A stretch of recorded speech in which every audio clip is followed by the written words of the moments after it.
Article شپ کرتے سفر اور فراز کے 7ویں باب کے ساتھ حاضر خدمت ہوں۔ فاروق آباد کی این جی او ابھی کوئٹہ کی گرد سفر بالوں میں تھی کہ این جی او کے آڈٹ کے سلسلے میں فاروق آباد جانا پڑا۔ ایک جونیئر کے ہمراہ لاہور شہر کے مشرق میں کوئی 55 کلومیٹر کے فاصلے پر فاروق آباد پہنچ گئے۔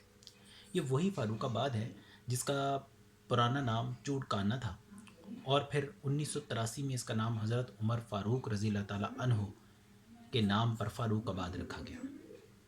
فاروق آباد کے پاس ہی مشہور سکھوں کا گردوارہ سری سچا سودا صاحب ہے۔ وقت پر کلائنٹ کے دفتر پہنچ گئے جہاں ہمارے لیے الگ کرسیاں اور میزیں لگا دی گئی تھیں۔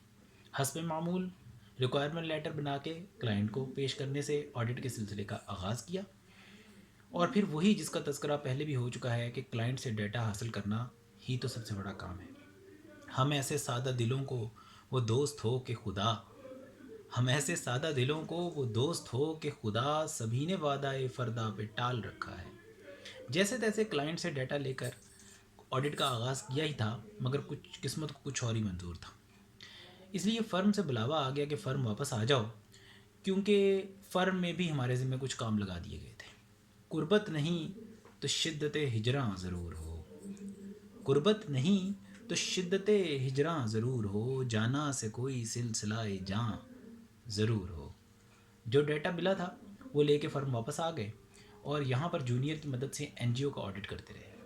بہت سی معلومات فون پر حاصل کی اور ای میل کے ذریعے بھی کچھ ڈیٹا منگوایا، کیونکہ فرم میں ایک پرائیویٹ لمیٹڈ کمپنی کے انٹرنل کنٹرول سسٹم کو چیک اور اپڈیٹ کرنے کے لیے ایک پرپوزل بنا کر دینی تھی، اور یہ کام ہمارے ذمہ لگایا گیا تھا، اور اس اسائنمنٹ کی وجہ سے ہمارا فرم سے کسی کلائنٹ پر جا کر آڈٹ کرنا بہت مشکل تھا۔ یہ قربتوں میں عجب فاصلے پڑے کہ مجھے ہے آشنا کی طلب آشنا کے ہوتے ہوئے، فراز ایسے بھی لمحے کبھی کبھی آئے کہ دل گرفتہ رہا دل ربا کے ہوتے ہوئے۔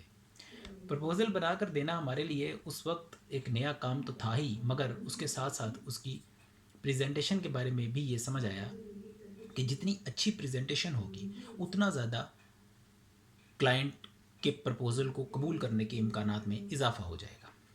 ایک طرف این جی او کا آڈٹ مکمل ہوا اور اس کی آڈٹ رپورٹ پر پرنسپل صاحب کے دستخط کروا کر کلائنٹ کو دے دی گئی۔ دوسری طرف پرپوزل بنا کر اس کی پرنٹنگ کی تو پھر ایک سینئر نے سمجھایا کہ اس میں مین پیج کو کلر میں پرنٹ کر کے اس کے اوپر اور اس کے نیچے پلاسٹک شیٹ لگا کر اس کو بائنڈ کیا جائے۔ اس طرح کرنے سے پرپوزل نے خوبصورت رنگ اختیار کر لیا۔ پھر اس کو کلائنٹ کے دفتر میں دے کر آئے۔ اس طرح یہ اسائنمنٹ بھی اپنے اختتام کو پہنچی۔